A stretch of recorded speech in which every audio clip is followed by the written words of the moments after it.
C'était presque aussi bien que les messages de courtoisie échangés par Élisabeth d'Angleterre et Valéry Giscard d'Estaing, qui évoquaient tous les deux 14 ans de coopération franco-britannique et aussi la fierté réciproque d'inaugurer une nouvelle ère de l'aviation civile. Le Concorde anglais s'est posé le premier, bien sûr. Il est arrivé à Bahreïn 3 heures exactement après son départ de Londres, 35 minutes de moins que prévu.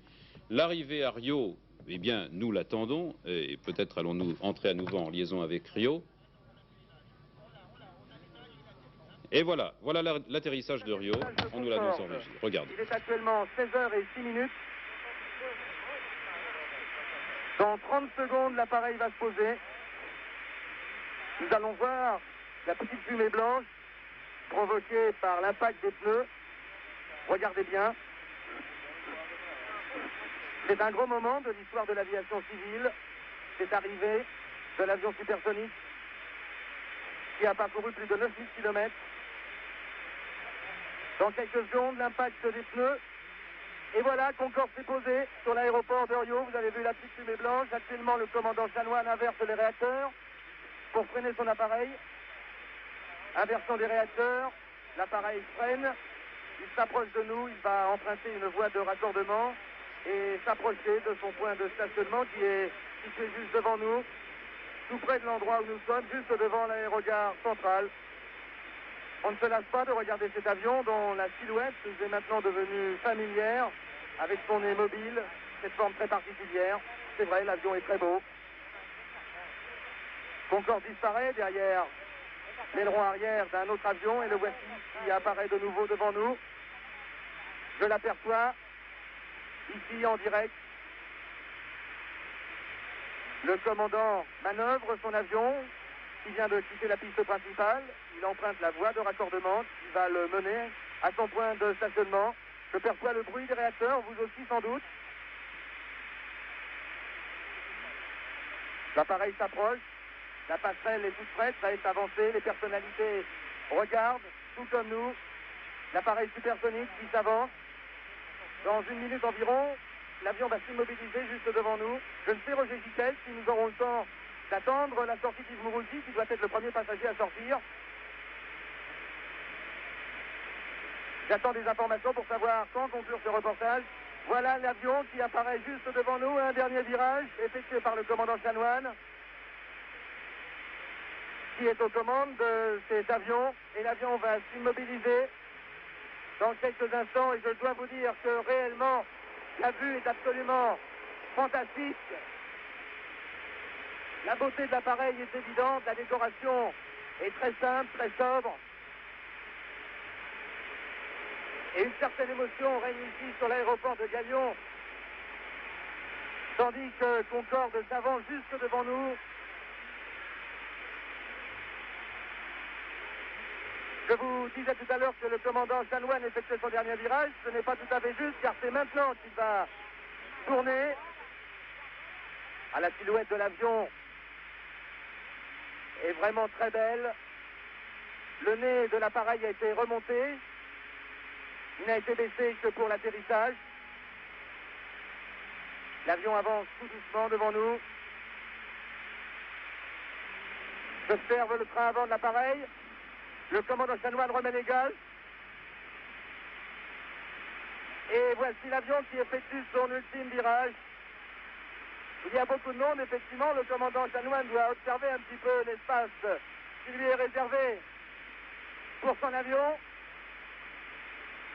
Car il y a énormément de monde. Ce n'est pas tout à fait habituel sur un aéroport et il faut être très prudent. Évidemment, toutes les mesures de sécurité ont été prises. Et après un petit temps d'arrêt, eh bien, le commandant chanoine a remis les gaz et il va immobiliser dans quelques instants son avion. Le bruit des réacteurs se fait entendre ici. Il n'est pas, semble-t-il, aussi important qu'on a pu le dire à un certain moment. À mon avis, pas plus important que le bruit des réacteurs provoqués par un Boeing 747. Voici Concorde juste devant nous, la vue est vraiment très impressionnante. Quelques mètres encore et le commandant chanoine va immobiliser son appareil. La passerelle va être avancée et normalement Yves Mourouzi va être le premier passager à descendre de l'avion supersonique.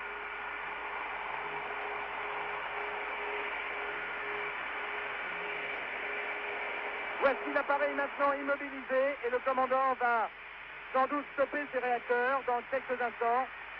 Voilà qui est fait.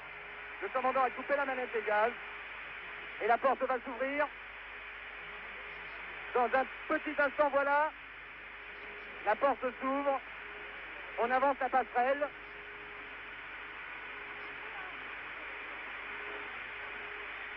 De tous côtés, on prend des photos. On veut conserver un souvenir de ce grand moment de l'histoire de l'aviation civile. Il semble que le personnel de bord attende que la passerelle soit avancée avant d'ouvrir tout grand la porte de l'appareil. Des cales ont été fixées autour du train d'atterrissage pour que l'avion soit parfaitement immobilisé. Le commandant n'a pas coupé tout à fait ses réacteurs. Ceux-ci tournent encore.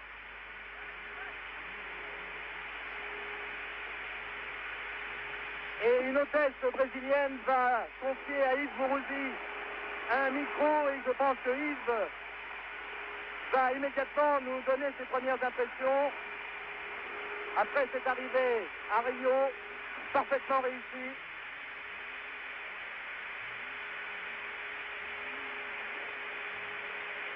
Un petit problème pour avancer la passerelle, mais je pense que dans quelques instants, la porte va s'ouvrir. Voilà, on ouvre la porte.